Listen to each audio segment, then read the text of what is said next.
Hello everyone, welcome to the platform of Vidarbha IAS academy. त्याच्यामध्ये राज्यसेवा मुख्य परीक्षाच्या टार्गेट लेखन कौशल्य बॅचमध्ये मी अंजली बर्गे सगळ्यांचं स्वागत करत आहे.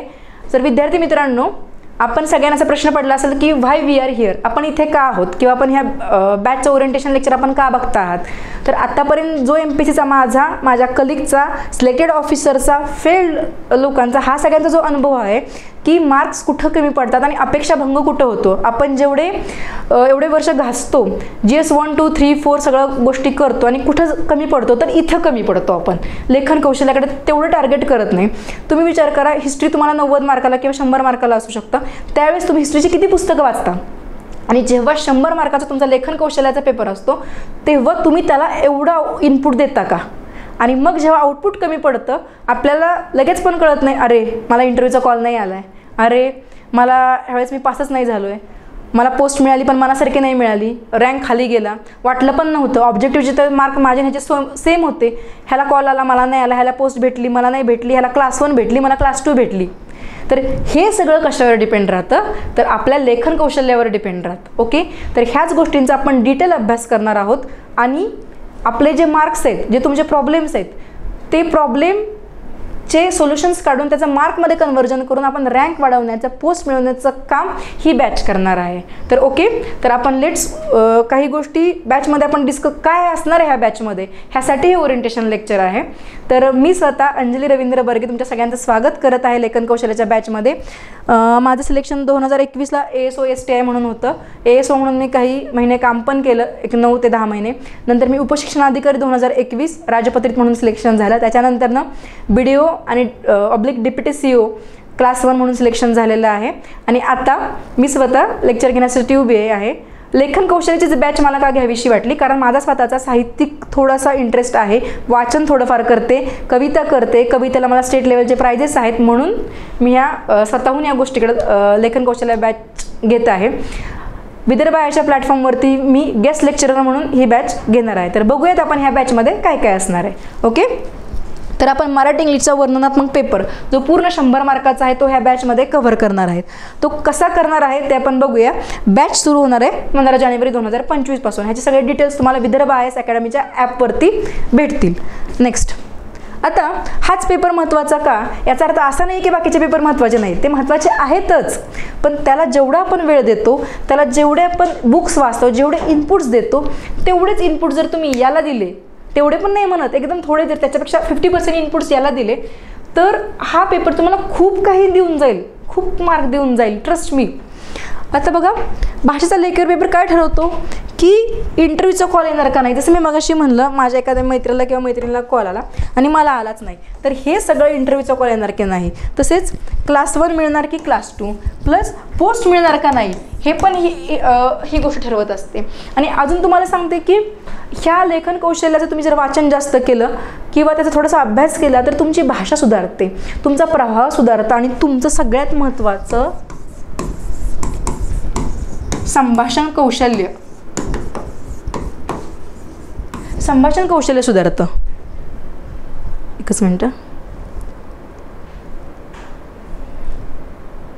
हां, तर तुमचं संभाषण कौशल्य सुधारतं आणि ह्याचा वापर तुम्हाला कुठं होतो, इंटरव्ह्यूमध्ये होतो, की जेव्हा ह्या सगळ्या गोष्टींचा तुम्ही अभ्यास करता, डिटेलमध्ये वाचन करता, ते आकलन करता, भाषांतर छान करता, ओघवतं करता, सुलभ करता आणि ह्याचा परिणाम तुमच्या इंटरव्ह्यूच्या मुलाखतीमध्ये बोलण्यामध्ये होतो, संभाषण कौशल्यामध्ये होतो आणि तुम्हाला हे मार्क्स इंटरव्ह्यूचे पण 100 मार्क्स तुम्हाला ॲड ऑन होऊन जातात.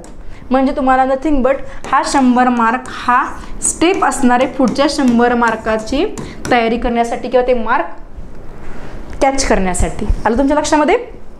तेव्हा हा पेपर महत्त्वाचा का आहे. आणि अजून एक मला सांगावंसं वाटतं की मग बाकीच्या पेपरचं महत्त्व कमी आहे का, अजिबात नाही, त्यांचं महत्त्व खूप जास्त आहे. कारण तुम्हाला एका टिकला 1 मार्क मिळून जातो आहे. आलं तुमच्या लक्षामध्ये. पण तेच GS 1 2 3 4 plus Marathi English grammar ह्या सगळ्यांचा वापर जर तुम्ही या पेपरमध्ये केला, नीट आहे का, हे सगळ्या GSचा वापर तुम्ही जर या पेपरमध्ये केला तर तुमचे मार्क्स प्लस होऊन जातील, प्लस. सायन्स टेक तुम्ही तिकडे शिकता इथं वापरा, इतिहास शिकता इकडं वापरा, भूगोल शिकता आपत्ती व्यवस्थापन इकडं वापरा तुम्ही, पॉलिटी गव्हर्नन्स HRDचं तर प्रत्येक स्कीम म्हणण्यापेक्षा मी प्रत्येक स्कीम नाही पण इकडे वापरू शकत, पण जे घटक आहेत महिला, वुमन, दिव्यांग हे जे घटक आहेत, स्पोर्ट्स असेल, नंतर तुम्हाला सांगते इकडच्या निवडणुका असतील, लोकशाही असेल, ह्या सगळ्या गोष्टी तुम्ही इकडे वापरू शकता आणि तुमचा एसे एकदम छान अलंकारिक बनवू शकता. जे मराठीचं ग्रामर आहे ते तुम्ही भाषांतरात यूज करू शकता, ट्रान्सलेशन मध्ये यूज करू शकता, म्हणजे English to Marathi, Marathi to English. तसेच तुम्ही प्रिसिज सारांश ह्याच्यामध्ये वापरू शकता आणि तुमचा पेपर अलंकारांनी सजवून असं ताट एक्झामिनरच्या पुढे ठेवू शकता. जसं आपण एखादं सर्व करतो, एखादं फूड टॉपिंग्स ॲड करून, तसे ह्या गोष्टी तुम्हाला ह्या पेपरमध्ये हेल्प करणार आहेत. ग्रामर असेल किंवा एखादी स्कीम असेल. आणि अजून जर तुम्ही एकदम छान प्रिपेअर करून हे ताट समोर ठेवलं तर तुमचे मार्क्स वाढणार आहे, तुमचं इम्प्रेशन चांगलं होणार आहे, तुमचं मूल्यांकन चांगलं होणार आहे. मूल्यांकन, मार्क्स, पोस्ट, रँक आणि आउटपुट तुमची ड्रीम पोस्ट भेटणार आहे. आलं तुमच्या लक्षामध्ये? So let's start for the key ती बॅच कशी असणार आहे. ओके,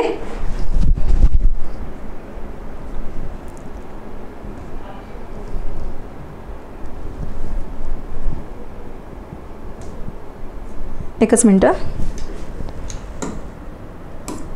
हां, बॅचची वैशिष्ट्ये काय आहेत बघा. ह्या बॅचमध्ये गुणवत्तापूर्ण लिखाणाचा सराव केला जाणार आहे की तुमचं लिखाण गुणवत्तापूर्ण असलं पाहिजे, क्वालिटी ओव्हर क्वांटिटी. आपण जर एखाद्या विषयावरती 4 पेजेस भरायला सांगले तर आपण सर भरून टाकतो. आपल्या अख्खे GS 1 2 3 पाठच आहेत ना आतापर्यंत सगळ्या चालू घडामोडी पाठत. मग एखाद्या गोष्टीवरती आपल्याला लिहायला सांगितलं तर आपण लिहिणार आहे, पण लिखाण कसलं असलं पाहिजे, गेलं वाटतं, एकच मिनटं. लिखाण कसं असलं पाहिजे तुमचं, गुणवत्तापूर्ण असलं पाहिजे. कसं असलं पाहिजे, गुणवत्तापूर्ण असलं पाहिजे. हां, दुसरं काय बरं, आपल्याला किती येतं आहे एखाद्या विषयावरती लिहायचा, म्हणून भरपूर लिहिलं पाहिजे का, त्याचे भरपूर काय म्हणतो लेखनाचा मोह आवरला पाहिजे. त्यासाठी तुम्हाला वेळेचं नियोजन करता आलं पाहिजे. पेपरच वेळेत पूर्ण नाही झालं तर काय करायचं, त्यामुळे पेपर वेळेत पूर्ण करणं पण ह्या बॅचमध्ये घेतलं जाणार आहे. तसेच निबंध, सारांश, भाषांतर यांची रणनीती आपण काय म्हणतो, स्ट्रॅटेजी. हा खूप मोठा शब्द आहे, पण हा मोठा शब्द जर ह्या पेपरला वापरला तर आपल्याला खूप छान मार्क मिळून जातील.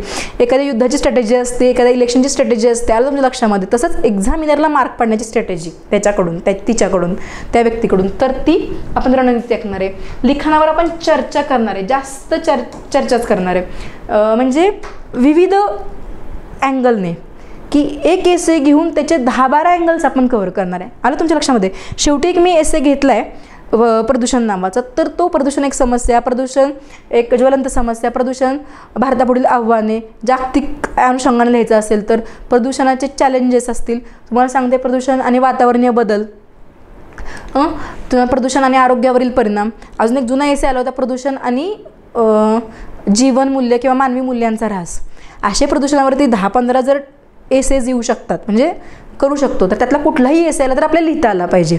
म्हणजे एका टॉपिकचे 10-12 अँगल अशा आपण 10 टॉपिक घेणार आहे. आलं तुमच्या लक्षामध्ये. म्हणजे एकच एसे विविध जसा तो आला आहे, की जसा आपल्याला प्रश्न दिला गेला आहे तशा अँगलने तो फिरवून त्याच्यामध्ये बसवून आपल्याला मार्क घेता आले पाहिजेत. शेवटचं आपलं ओरिएंटेशन मार्क्स आहे हे लक्षात ठेवा. प्रत्येक विद्यार्थ्याला जर काही शंका असेल त्या बॅचमध्ये तर आपण त्याची शंका निरीक्षण झालं, टेक्निकल टीमनं केले, त्याचं आपण निरसन करणार आहोत. लक्षामध्ये. आता त्याच्यामध्ये GS 1 2 3 4 मराठी इंग्लिश ग्रामरचा लेखन कौशल्यात योग्य ठिकाणी वापर. कुठे पण आपल्याला नाही वापरायचं. आता तुमच्यामध्ये योग्य ठिकाणी आपल्याला वापर करायचा आहे. ओके, आता नेक्स्ट.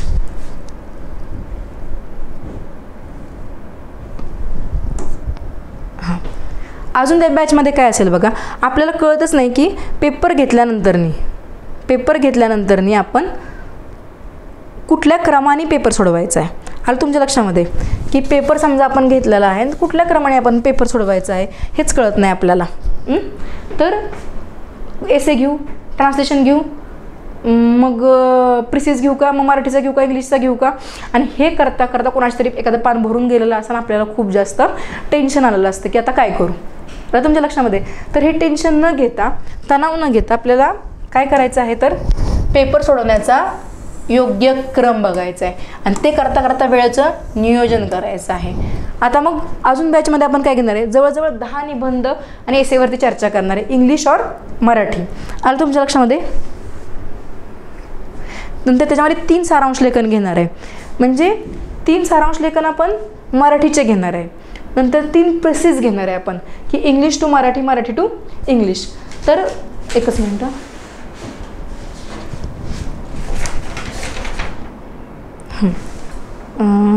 हां, तर त्याच्यामध्ये आपण काय करणार आहे की 3 सारांश लेखन घेणार आहे, 3 इंग्लिश प्रेसेस घेणार आहे, 3 ट्रान्सलेशन करणार आहे आणि परत 3 भाषांतर. म्हणजे हे लक्षात घ्या, हे 3 मराठी म्हणजे टोटल हे 6 होणार आहे आणि टोटल 16 लेखन म्हणजे हे 10 झाले.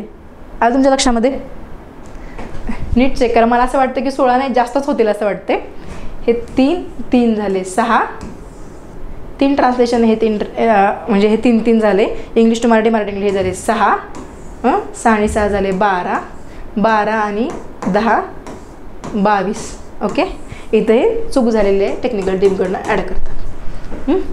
तर जवळजवळ ते 22 लेखन घेणार आहे आपण सगळे प्रकार म्हणून.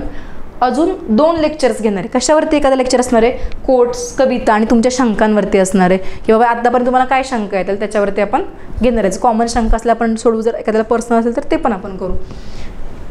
एक लेक्चर पूर्ण कोट्स कविता घेणार आहे. ह्याच्यामध्ये तुम्हाला रेडीमेड मटेरियल मिळणार आहे. स्पून फिडिंग, की स्पून फिडिंग म्हणजे एक्झॅक्टली स्पून नाही म्हणू शकत आपण, की तुम्हाला या गोष्टी आम्ही रेडीमेड देणार आहे पण त्याचा वापर तुम्हाला दुसऱ्या एसेमध्ये करायचा, म्हणजे ॲप्लिकेशन तुम्हालाच करायचं आहे. आलं तुमच्या लक्षामध्ये?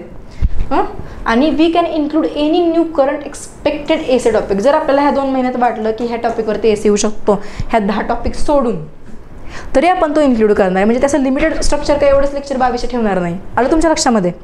हे दिस is not 16.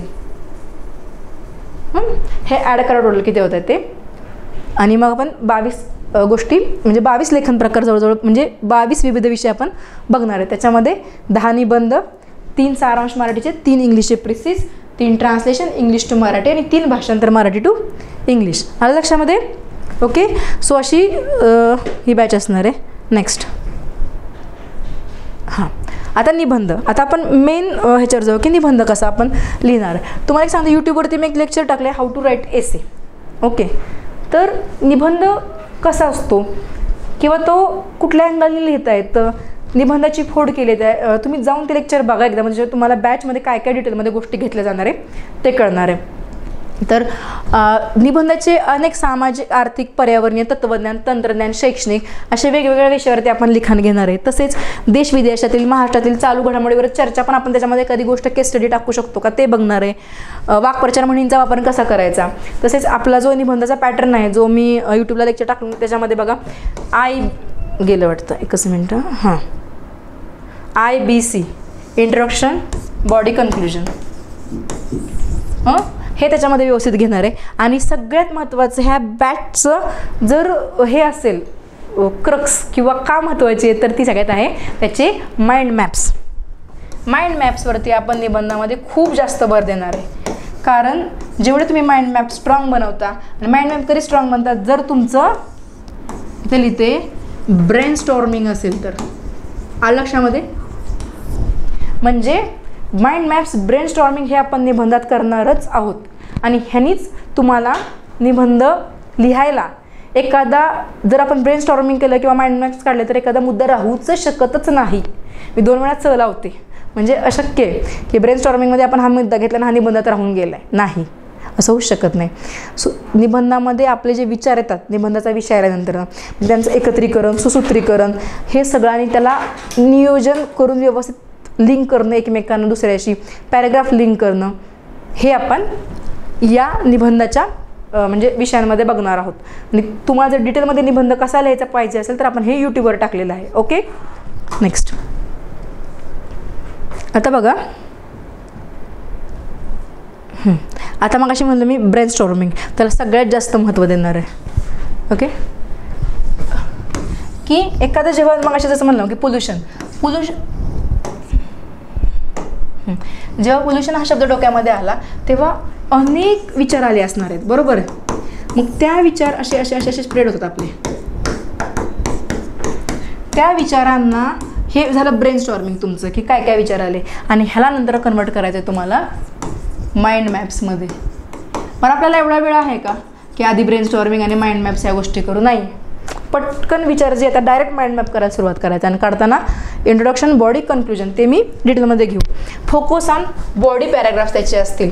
First second third body paragraph, त्याच्यामध्ये रेफरन्स तुम्ही काय देताय, ओके, वर्ड्स काय वापरतायत, काही विषय असतात त्याच्यामध्ये तेच वर्ड येणं गरजेचंच असतं तर तुमचे मार्क वाढत जातात.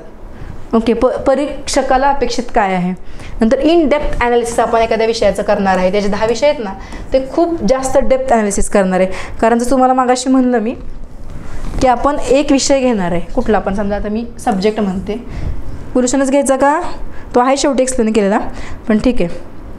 आता हा एखादा विषय घेतला तर त्याचे सगळे अँगल्स आपण बघणार आहे. ओके, ह्याचे स्वतःचे जे 10-12 विषय निघू शकतात ते तर आपण बघणारच आहे, प्लस त्याचे social, economic, political, gender angle तुम्हाला सांगते, त्याचा एज वाईज अँगल तुम्हाला बघणार आहे. नंतर ना इकॉनॉमिकली एज्युकेशनली अँगल तुमचा बघणार आहे. नंतर त्या संदर्भात काही करंट गोष्टी घडल्या आहेत का, हिस्ट्रीमध्ये काय झालं आहे का, जिओग्राफीमध्ये काय त्याचा इम्पॅक्ट होतो आहे का.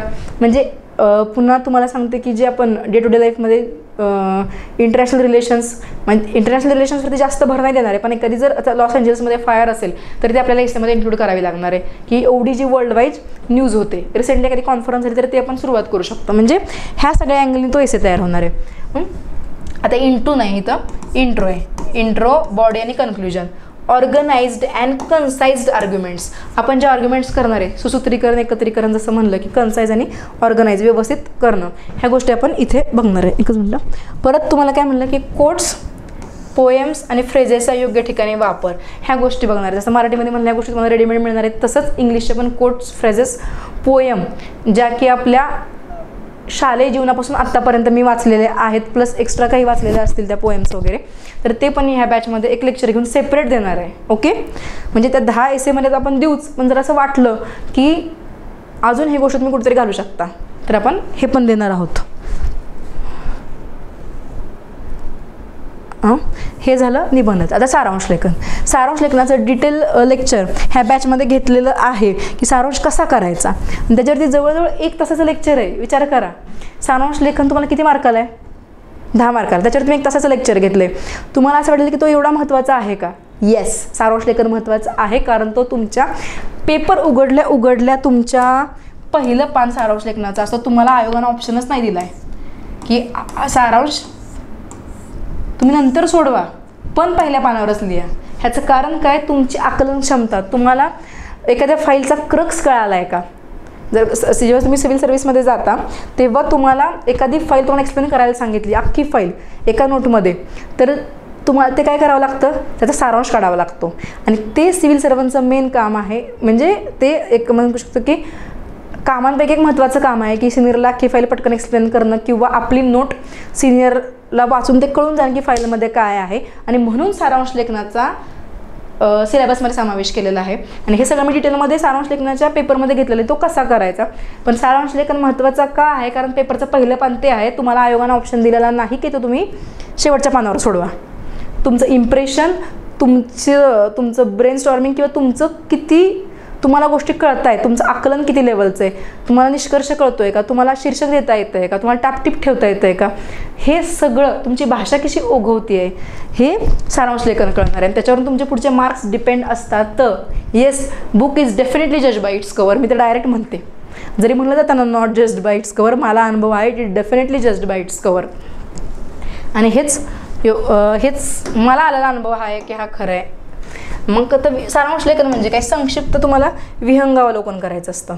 म्हणजे काय, विहंग म्हणजे काय रे, पक्षी कसा वरून पाहतो तसं पाहायचं काय, तर त्या उतार्याचं मध्यवर्ती कथानक, त्यातून तुम्हाला सार, त्याचा गाभा आहे बरं काय, तर गाभा, मर्म यावरती भर द्यायचा आहे. नेमका आशय जो निघतो ना तो तुमच्या उतार्याचा विषय असणार आहे, आणि ह्याच्यावर तुम्ही त्याचं शीर्षक देणार आहे. अंतिम सारांश विचार म्हणजे तुम्हाला अरे उतारा वाचल्यानंतर कळलं पाहिजे की हा उतारा कशावरती आहे. शीर्षक हे लेखक, मजबूर नाही हो इथं, मजकूर,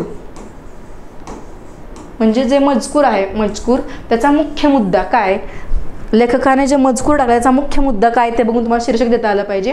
आणि मराठी इंग्रजी व्याकरणाचा ग्रामरचा वापर त्या आपण सारांशमध्ये करायचा. ह्या टेक्निकलच्या मिस्टेक आहेत, प्लीज विसरून जा. इथं मराठी इंग्रजी व्याकरणाचा म्हणजे मराठी व्याकरण इंग्रजी ग्रामरचा यथायोग्य आपल्याला वापर करता आला पाहिजे. म्हणजे कॉम्प्लेक्स कंपाऊंड सेंटेन्स, 2 वाक्यांचं एकत्रीकरण, शब्दसमूहाबद्दल एक शब्द, हे सगळं आपण सारांशमध्ये शिकणार आहोत. प्लीज गो आणि त्या बॅचमध्ये जाऊन डिटेल लेक्चर सारांश लेखनावरचं बघा तुम्ही, कारण मी त्याच्यावरती स्वतःच खूप अभ्यास केलेला आहे. तर नेक्स्ट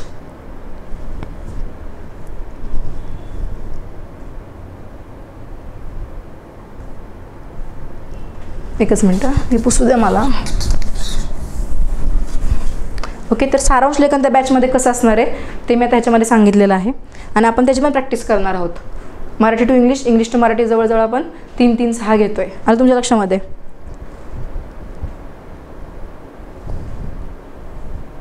हां, आता भाषांतर. आता भाषांतरावरती तुमचे 15 मार्क आहेत. आता भाषांतराचं कसं असलं पाहिजे विषय, भाषांतर कसं असलं पाहिजे तर ते आशयपूर्ण असलं पाहिजे.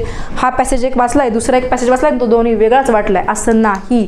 अनुवादकाचे पण नियम असतात.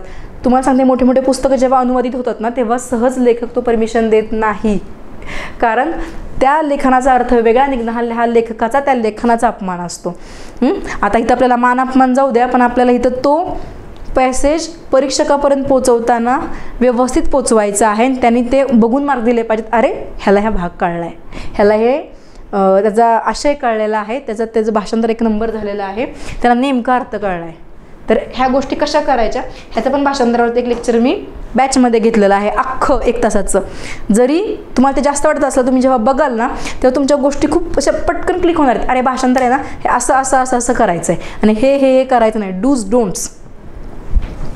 शब्दशः कुठे गेलं, शब्दशः भाषांतर कसं टाळावं, कसं करावं सांगायचं पण कसं टाळावं पण हे पण ह्याच्यामध्ये घेतले.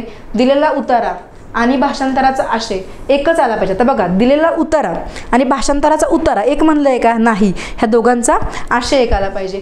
आणि आशय न बदलता भाषांतर कमीत कमी वेळेत कसे करावे, प्लस त्याच्यामध्ये ग्रामरचा कसं वापरलं पाहिजे आणि वेगळेपणा राखून लिखाण कसं केलं पाहिजे. वेगळेपणा तुमच्या तेव्हाच राखणार आहे जेव्हा तुम्ही शब्दशः भाषांतर अवॉइड करणार आहे. आलं तुमच्या लक्षामध्ये? शब्दशः भाषांतर तुम्ही जेव्हा अवॉइड करणार आहे तेव्हा वेगळेपणा आणणार आहे. तर हे सगळं त्या बॅचमध्ये घेतलं जाणार आहे. ओके, 3 भाषांतर आपण मराठी टू इंग्लिश आणि 3 इंग्लिश टू मराठी घेणार आहोत. ओके, तर हे लक्षात घ्या की ज्या बेसिक गोष्टी आहेत भाषांतराच्या, एसेच्या किंवा सारांश लेखनाच्या, ह्या सगळ्या ह्याच्यामध्ये कव्हर होणार आहेत. हां, थँक्यू. शेवटची स्लाईड आहे, जस्ट वेट. तर ओव्हरऑल मी शेवटी एवढंच म्हणेन की आता जास्त लेक्चर, कारण इंट्रोडक्शनचं लेक्चर आहे, बॅचचं ओरिएंटेशनचं लेक्चर आहे. मी एकच सांगेन की आपल्याला जे पेन चेंज करते, वेट.